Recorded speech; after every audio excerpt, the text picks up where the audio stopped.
Be it resolved that recreational marijuana should not be legalized. A debate by Lori Bolton, Christie Barber, and Kayla Niven. Here is why. Number one, marijuana is addictive. According to Healthline.com, as much as 30% of people develop a title called marijuana use disorder. It is the medical terminology for someone that is addicted to marijuana. Not everyone that uses marijuana gets addicted. Healthline.com also states that genetics and family life play a major role in people that develop marijuana use disorder. Procon.org says that people that started smoking marijuana under the age of 18 are 4 to 7% more likely to develop this disorder. People that are on the defensive side for making marijuana legal are very quick to say that marijuana is not addictive. For lots of people, that is very true. But for the ones that get addicted, it can be very difficult to quit. Some people have said that it is easier to quit smoking cigarettes than to quit smoking weed. As with anything addictive, there are withdrawals. Studies have shown that it can take anywhere from 5 to 6 months to completely remove all of the chemicals from marijuana out of your system. Which leads me to point number 2, all of the chemicals. There are over 480, and the scary part is scientists only know 60 of them and what they are and what they do. If you want to find out more information about them, the most that you can find are 5 or 6. For the sake of time, we are only going to talk about the most common one, tetrahydrocannabinol, also known as THC. It is the chemical that contains the psychoactive ingredients that get you high. The problem with THC intake is, even though you can take it different ways, it has negative effects on the body.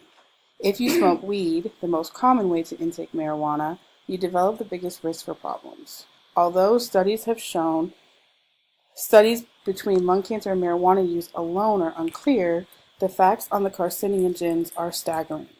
Marijuana smoke contains 50% more benzopyrene and 75% more benzanthracene than an unfiltered cigarette. Add to the fact that marijuana users hold the smoke into their lungs longer than cigarette smoke, which adds to the amount of tar absorption inside of their lungs. There are several different utensils to use in order to intake marijuana. Water bongs are devices that use a water filter. Unfortunately, they have shown to deliver the same amount of tar as smoking a joint. A vaporizer is another utensil to smoke marijuana. It heats the marijuana up to just below combustion point. People theorize that doing it this way would result in lower levels of tar absorption into the lungs. However, these devices have been shown to release ammonia when inhaled, which can cause negative effects on the central nervous system as well as asthma and bronchospasms. Eating marijuana, also known as edibles, is another way to intake the drug. Obviously, it would greatly reduce the risk of any respiratory issues, but has issues of its own. The amount of time for the effects to hit the user is a lot longer, some 30 to 60 minutes longer, whereas smoking is a matter of seconds. The issues with that can be monitoring the amount of the dose as well as overdosing. Although marijuana overdosing is considered rare, the symptoms would include acute anxiety, panic attacks, increased heart rate, low blood pressure, and even death, which would be due to heart attack or cardiac arrest. Another reason legalizing marijuana is a negative move is because it would destroy our future. Young adults are our future. Unfortunately, the percentage of young adults between the ages of 12 to 17 years old using marijuana is high in every legal marijuana state than the national average. For example, 16.21% of Colorado teens and 18.86% of teens in Alaska reported marijuana use. In the past year, compared to an average of 12.29% for the United States overall in 2015 to 2016.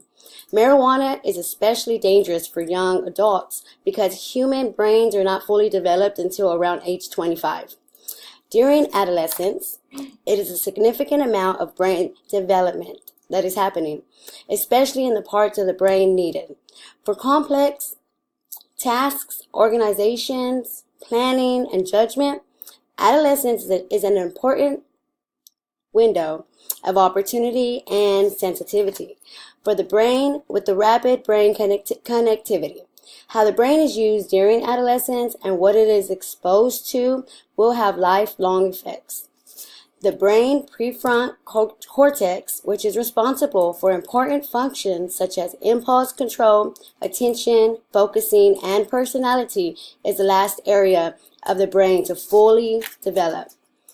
Also, new research just published in a well-known journal called Proceedings of the National Academy of Science now says if you smoke marijuana heavily as a teenager, it can actually lower your IQ. Scientists looked at more than 1,000 people born in 1972 to 1973. When they were 13 years old, they were given IQ and other kinds of intelligent tests.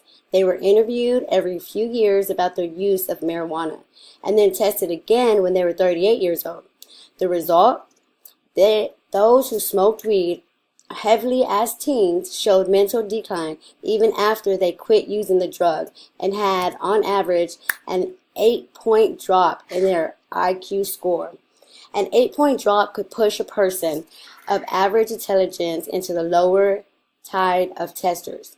The adverse effects of teen marijuana use is astronomical, destroying the future of our young adults, not only in the brain development but also in marijuana youth arrest. While it is currently legal in states to possess marijuana, for those under 21, marijuana is still illegal. That situation means that youth now account for much larger percent of marijuana-related arrests. According to Boulder Weekly, whereas juvenile arrests only counted for a quarter of marijuana arrests, in 2012 they accounted for nearly half. There are two more reasons why legalizing marijuana would not be the greatest idea. Marijuana legalization feeds the black market and crime. If marijuana is fully legalized in the United States, the amount of users and use will increase. Buyers have the choice of many dispensaries that sell their products with reliable health labels and customer quality assurance. But this isn't the only avenue when purchasing marijuana or other drugs. There are many ways that have been around for as long as we can remember, ways that are more convenient, and these ways are what we know as buying from the black market. So what is a black market? The black market is an illegal traffic or trade in officially controlled or scarce economies. This is a graph that represents that there is evidence that people go to the black market as opposed to dispensaries in the present day in legal states, or states where marijuana is legal. And you could see here that 81% of people that took this survey said yes, they do purchase from the black market, as opposed to 5% of no. And so this states that the black market puts legal dispensaries at a place of incompetence because of low prices and convenience of selling.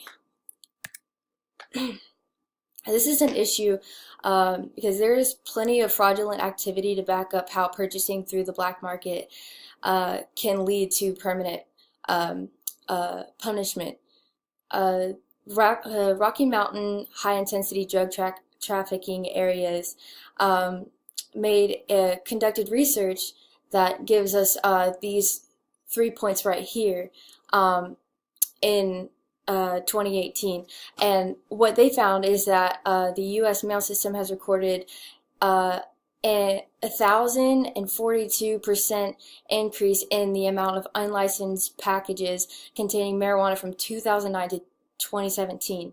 This weed was meant to be distributed to 24 different states, amounting to 7.3 tons of illegal product. This is a rapid increase for a state that has already legalized marijuana.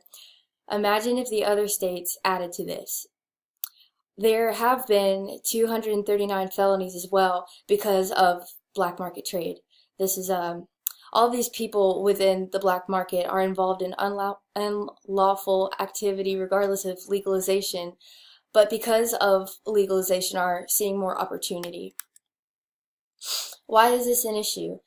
Because anybody can buy from an under-the-table seller. Younger people become susceptible to buying. Younger people are less responsible, and to be brought into that lifestyle would cause a detriment to our society's future, like Christie spoke of earlier. Also, unthinkable pursuits are prevalent in the black market, from selling body parts to actual people. This is not a system that should be given a chance to grow. This brings us to our second point: surpassing nonviolent crime is violent crime. There are those that say that heavily using marijuana can lead to disturbed mental states that could open doors for criminal intent and activity that involve violence. New York Times op-ed Alex Berenson says, because marijuana can cause paranoia and psychosis, and those conditions are closely linked to violence, it appears to lead to an increase in violent crime. And before recreational legalization began in 2014, advocates promised that it would reduce violent crime, but the first 4 states to legalize, including Alaska, Colorado, Oregon, and Washington, have seen sharp increases in murders and aggravated assaults since 2014. And then we also see that the U.S. National Library of Medicine says persons with schizophrenia are thought to be at increased risk of committing violent crime, 4 to 6 times the level of general population individuals without this disorder. Upon reading a New York Times article done in January 2019 by Benedict Carey, we can see that heavy use of marijuana can lead to a psychotic disorder. With this information, we can then conclude that marijuana use can then lead to crime.